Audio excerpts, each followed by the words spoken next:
Brush খাওয়া হয়ে গেছে। বলো গুড মর্নিং। বলো বলো গুড মর্নিং। বুঝতে পারছো গুড মর্নিং হয়ে গেছে, সেন্সোডাইন খাবে এখন। জো হয়ে গেছে আমার।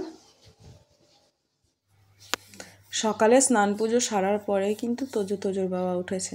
আর আমিও যে খুব সকালে স্নান পুজো করেছি তাও নয়, 9টা 9:30 বেজে গেছে তারপর।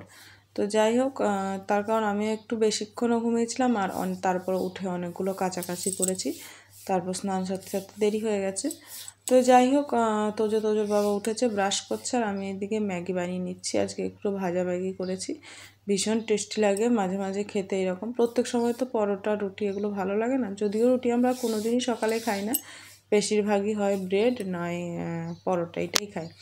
তো যাই হোক, এই হচ্ছে সকালের আমাদের ব্রেকফাস্ট। তোমরা সকালবেলা ব্রেকফাস্টে কে কী করো জানিও। আমরা কিন্তু বাড়িতে থাকতে আর কি, আমি বিশেষ করে আমি তো ভাত খেতেই হবে, মানে আমি এখানেও খাই, এখানেও যদি 6টার দিকে ব্রেকফাস্ট করি, 7টার দিকে, 6টার দিকে তো কখনো করা হয় না, 7টা 7:30টার দিকে আমি কিন্তু ওই 12টা 1টা বাজার আগে একবার ভাত খেয়ে নিই, অল্প করে হলো।